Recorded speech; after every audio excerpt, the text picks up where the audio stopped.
ఆలోచన లేని వారు అసమర్థులు ప్రభుత్వంలో ఉన్నారని రాష్ట్ర మాజీ మంత్రి ఎమ్మెల్సీ బొత్స సత్యనారాయణ పేర్కొన్నారు.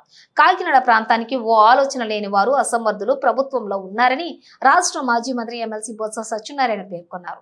మంగళవారం కాకినాడ సూర్యకళా మందిరం వైఎస్ఆర్సీపీ పార్టీ ఉమ్మడి జిల్లాల కార్యకర్తల సమావేశం నిర్వహించారు. ఈ కార్యక్రమానికి ముఖ్య అతిథిగా పాల్గొన్న బొత్స సత్యనారాయణ మాట్లాడుతూ కాకినాడ ప్రాంతానికి ప్రత్యేకత ఉందని, తప్పుడు స్టేట్మెంట్లు ఇవ్వడం కాదని పేర్కొన్నారు. కూటమి ప్రభుత్వం విశాఖ పోర్టుల్లో తనిఖీలు నిర్వహించారని, తనిఖీల్లో ఎవరెవరో పేర్లు చెప్పాలని డిమాండ్ చేశారు. రాష్ట్ర ఉప ముఖ్యమంత్రి పవన్ కళ్యాణ్ ఇటీవల కాకినాడలో షిప్ ను తనిఖీ చేయడం జరిగిందని, seize the ship cinema dialogue చెప్పి వెళ్లిపోవడం జరిగిందన్నారు. ఎన్నిసార్లు రేషన్ బియ్యంపై తనిఖీలు నిర్వహిస్తారని ప్రశ్నించారు. మీ ప్రభుత్వంలో పనిచేస్తున్న మంత్రి మీకు నమ్మకం లేక మీరు వచ్చారని ప్రశ్నించారు.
గౌరవనీయులు పెద్దలు పుడిపూడి సూర్యనారాయణ గారు, ముద్రగడ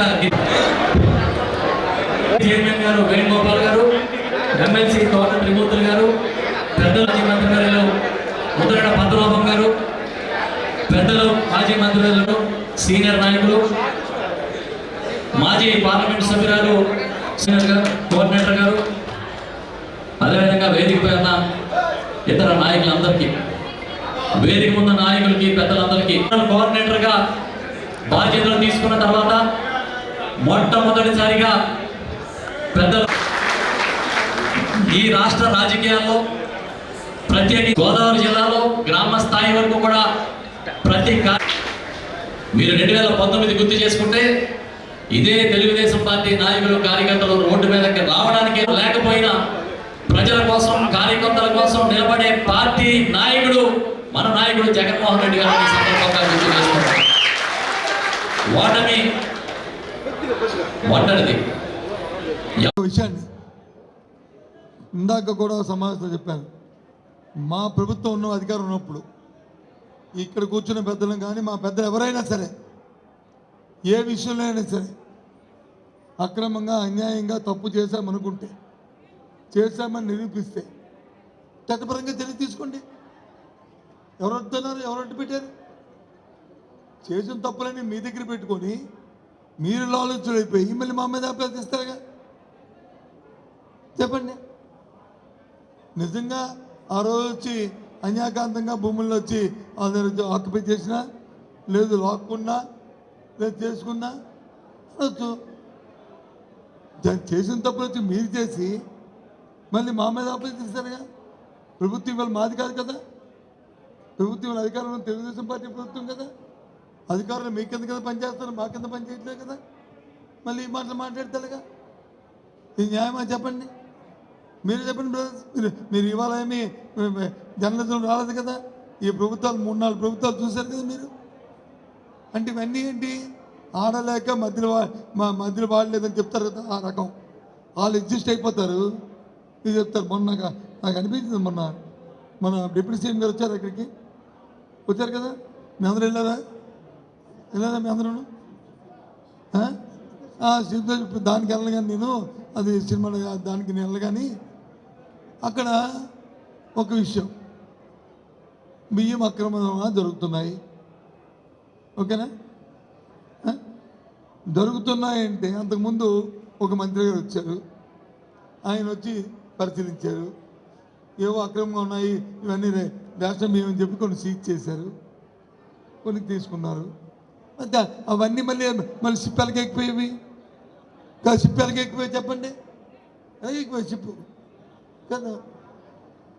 నా వరకు నేను అంతకుముందు ప్రశ్న, నా వరకు ఆయన వచ్చింది ఏంటంటే ఇక్కడ జరిగిపోతాను కాదు, ఆయన పార్టీ మంత్రి గారు దాని మీద నమ్మకం లేక ఆయన వచ్చాడు. ఇది జరుగుతున్నాయి. నిజంగా మీ అందరూ గుండె మీద చేసి చెప్పండి, అధికారులు ప్రభుత్వం తాలూకా ప్రమేయం లేకుండా చెప్పే ఆమె ఆ పడవ ఎక్కువ బియ్యం నడుచుకొని చెప్పండి. అంత అమాయకులు చెవులో పంపిడి చెప్తారా? ఇంకో విషయం అడగండి.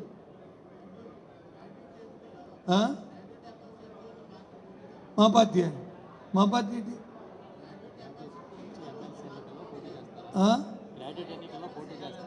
ఎన్నికల్లో రాబోయే ఎన్నికల్లో పార్టీ తరఫున ఎవరో పోటీ చేయాలి,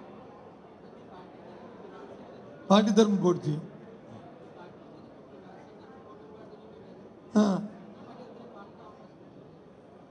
అలా ఉంది పరిస్థితి, అలా ఉంది ప్రజాస్వామ్యం.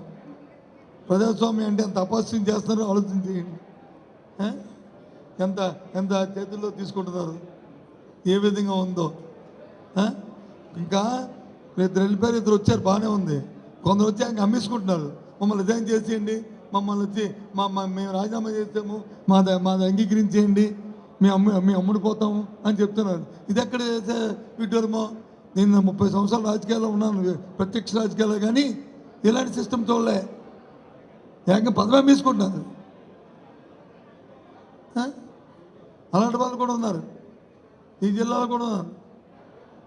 ఇదేం చెప్పండి, నేను పేరు చెప్పండి కానీ ఇది న్యాయమా? ఇంకేంటి చెప్పండి.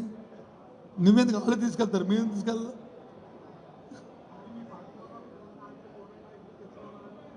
ఇంకా వేక్ డిస్కషన్ వద్దు, కన్స్ట్రక్టివ్ డిస్కషన్.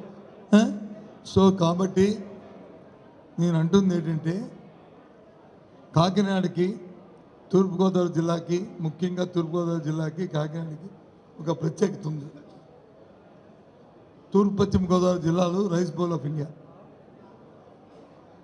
ఈ ప్రాంతంతో పాటు ఆంధ్ర రాష్ట్రం అంతా కూడా మనం అందరం కూడా వ్యవసాయం ఆధారపడిన వాళ్ళం.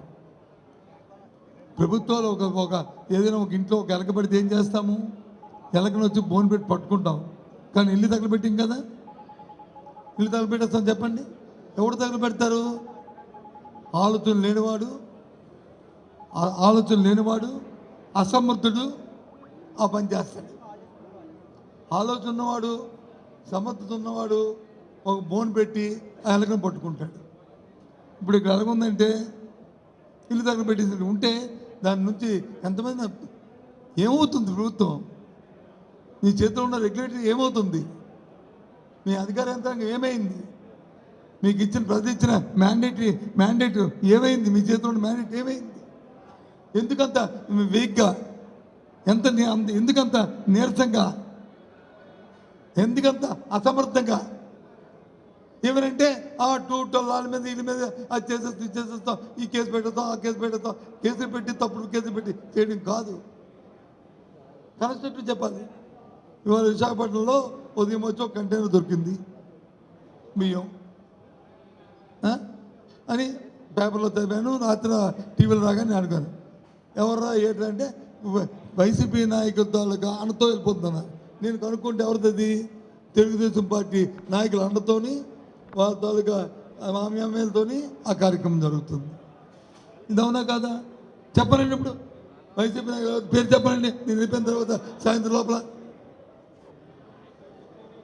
ఎందుకంటే వాళ్ళ పార్టీ నాయకులు కాబట్టి ఆ పేర్లు చెప్పరు. వైసీపీ నాయకులు ఎవరో 1,100,000 మంది.